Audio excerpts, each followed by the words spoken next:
আজকে প্রিয়াঙ্কা ও কলকাতা পুলিশে সিলেক্টেড, সাথে সাথে আরও একটা চাকরি পেয়েছে। তো তার জন্য কি চুপ করে আছিস কেন? এই যে সাফল্য, তো এই সাফল্যের যে রহস্য, কিভাবে ওই সাকসেস পেয়েছে তার সম্বন্ধে বলবে। এবং লড়াই যে খুব সহজ নয়, পরিশ্রম সবাইকে করতে হয়। অনেক দূর থেকেও আসতো, কিন্তু একটা অবাক জিনিস ভাবাতো আমাকে, ওই ঠান্ডার সময় দেখতাম পুরো ঠান্ডাতে নাক টাক বসে গেছে। আজকে বলতে কোনো দ্বিধা নেই, মানে এত ঠান্ডা লেগেছে। ওই শীতকালেতেও প্রত্যেকটা ক্লাস কিন্তু মিস করে, একটা ক্লাসও মিস করতো না, রেগুলার ক্লাসে আসতো। তোমরাও দেখেছো পাশের রুমে যেটা অ্যাডভান্স ব্যাচ চলে আমাদের, ওখানে ক্লাস করতো। তো আজকে ওর ওই সেই সাকসেসের সফর, কিভাবে ওই তার এই জার্নি সফল করলো, কিভাবে এই চাকরিও পেলো, কিভাবে পড়াশোনা করেছে, কোথা থেকে ও এসেছে, গ্র্যাজুয়েশন, মাধ্যমিক, উচ্চ মাধ্যমিক কোথা থেকে পড়েছে, সব তোমাদের সামনে শোনাবে। এবং প্রস্তুতি যে কোনো খামতি রাখা যায় না, প্রত্যেকটা জিনিসকে খুঁটিয়ে পড়তে হয়, সেটা বলবে। তোমরা মন দিয়ে শোনো। তার আগে আমাদের গুরুকুলের তরফ থেকে আমাদের প্রিয়াঙ্কাকে উত্তরীয় দিয়ে বরণ করে নেওয়া হচ্ছে।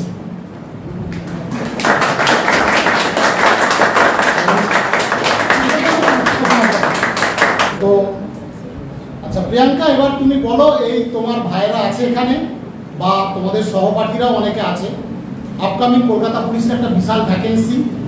তো কিভাবে পড়লে এই পরীক্ষাকে সাকসেসের রূপান্তরিত করা যাবে, তো তোমার যে অভিজ্ঞতা আছে সেই অভিজ্ঞতার মধ্য থেকে বলো যে কি করলে হবে বা তুমি কি করেছো, তোমার মতো করে তুমি এদের বলো। নমস্কার সবাইকে, আমি প্রিয়াঙ্কা নস্কর, কলকাতা পুলিশ কনস্টেবলের সিলেক্টেড এবং লেডি কনস্টেবল ইন্টারভিউর জন্য ডাক পেয়েছিলাম, কিন্তু এটাতে চাকরি পেয়ে গেছি বলে আমি আর লেডি কনস্টেবলের জন্য ডব্লিউবি যেটা ইন্টারভিউ দিতে যাইনি। বাহ, ভেরি গুড। মহিলা হয়ে আরেকজনের পোস্ট কিন্তু যে হোল্ড করবে এই মানসিকতা কিন্তু ওর নয়। সেই জন্য আমিও বলেছিলাম যারা আমাদের এখানে কলকাতা পুলিশ পেয়েছো তারা কিন্তু কেউ লেডিস কনস্টেবল ইন্টারভিউ দিতে যাবে না, তার মধ্যে প্রিয়াঙ্কাও কিন্তু আছে। ঠিক আছে, বলো। আর তোমরা সকলে আমার থেকে কেউ ছোট, কেউ হয়তো সমবয়স্কও হতে পারো, তো তোমাদের সকলকে বলছি যে স্যার যা যা বলছেন সেই স্যারের কথা অনুযায়ী তোমরা সকলে চলো, অবশ্যই সাফল্য সকলে পাবে। আর আমিও স্যারের কথা মেনে চলেছি বলে আজকে এতগুলো সাফল্য পেলাম আর কি। আর প্রাইমারি স্কুলে বর্তমানে আমি জব করছি, রিসেন্ট একই দিনে 3টে চাকরি পেয়েছি আর কি, প্রাইমারিতেও পেয়েছি। তবে এই জার্নিটা মানে একদিনের না, অনেক দিন ধরে আমার কষ্ট করতে হয়েছে, অনেক দূর থেকে আসতাম। আর স্যারেদের যে গাইডেন্স সেটা তোমরা সবাই ফলো করো, আমিও করেছি। আর একটা কথা বলবো যে বাড়িতে প্রচুর পরিমাণে পড়তে হবে, আর বিশেষ করে জিকেটা একটু এই স্যারের ক্লাসটাই মানে জিকের ক্লাস, সেটা খুব ভালো করে বাড়িতে বারবার রিভাইজ দেবে, আমি যেটা করতাম আর কি। আর সব স্যারেরই ক্লাস তো অবশ্যই করতে হবে, ম্যাথ, ইংলিশ, জিআই, জিকে। আর জিকেটা যেহেতু আমাদের বাংলা মিডিয়ামের বেশিরভাগ স্টুডেন্ট বাংলা মিডিয়াম, তো জিকেটা তুলতে খুব একটা কঠিন হবে না আশা করি, মানে ম্যাথের থেকে জিকেটা তাড়াতাড়ি তুলতে সুবিধা হবে। আর একটা বিষয়, কেউ হাল ছেড়ে দিও না, মনোবল ভেঙো না। আমিও একটা সময় ফ্রাস্ট্রেটেড হয়ে পড়েছিলাম, কিন্তু আবার স্যারেদের কথা শুনে আমি আর ভেঙে পড়িনি আর কি, লড়াইটা চালিয়ে গেছি, লাস্ট পর্যন্ত এই সাফল্য পেলাম। আর আশা করি তোমরা সকলেই সাফল্য পাবে। আর এই বিগিনার্স ব্যাচ থেকে আশা করি কিছুদিনের মধ্যে তোমরা অ্যাডভান্স লেভেলে চলে যেতে পারবে, পাশের ক্লাসে গেলে সাফল্য খুব তাড়াতাড়ি হয়েছে। তুমি কত ঘন্টা পড়তে, তোমার রোডম্যাপটা কেমন ছিল এদের একটু বলো।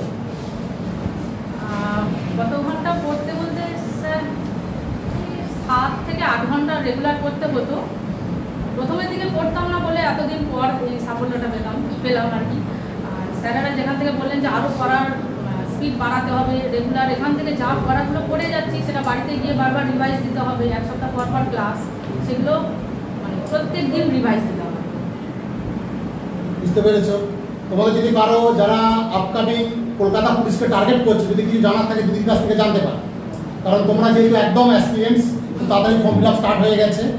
তো এবার একটা কিন্তু লড়াই হবে। এবং এখন যে একটা বলে দিই আমি, কোশ্চেন কিন্তু একটু মডারেট স্টার্ট হয়েছে, তাই পড়াশোনাটা একটু কিন্তু মডারেট লেভেলে নিয়ে যেতে হবে। তো সেটা কিন্তু একটু ভেবে তোমাদের খাটতে হবে। তো তোমরা জিজ্ঞেস করতে পারো কিরকম ভাবে পড়বে না পড়বে, জিজ্ঞেস করতে পারো। সূর্য তুমি বলতে পারো, অসুবিধে। ইন্টারভিউ সেকশনটা সম্বন্ধে বলে যে তো কলকাতা পুলিশের ইন্টারভিউ অনেক আমাকে বলে স্যার ইন্টারভিউতে তো খুব বিপদ হয়ে যায়, ও জিজ্ঞেস করছিল। তো এটা কিরকম তোমার মনে হয়েছে বা আমরা যে করিয়েছি? হ্যাঁ হ্যাঁ, ইন্টারভিউতে আমি এর আগে কয়েকটা মানে ডিসকোয়ালিফাই হয়ে গেছিলাম। ইন্টারভিউ কোথাও আমি মক দিই। তো স্যারেদের এখানে গাইডেন্সের যে একটা মক দেওয়ার একটা আয়োজন করেছিলেন স্যার, সেখান থেকে আমি প্রচুর সাফল্য পেয়েছি আর কি, মানে প্রচুর উপকৃত হয়েছি। সেখানে গিয়ে যে নার্ভাস হয়ে পড়তাম অন্যান্য বিষয়, এবারে আমি হইনি আর কি নার্ভাস। আর আশা করি তোমরা সকলে সাফল্য পাবে, এই আশা করে আমি আমার নিজের ভাইকে আজকে এই সেন্টারে ভর্তি করেছি। আর একটা কথা হচ্ছে এই যে মক টেস্ট গুলো, এদের কিভাবে এইটাকে ওরা প্রয়াত্ত করবে এটা তুমি একটু বলো। কারণ মক টেস্ট তো তুমিও দিতে, 2-3টে করে মক টেস্ট নিতাম সারাদিনে, তো এটা কতটা গুরুত্বপূর্ণ ছিল?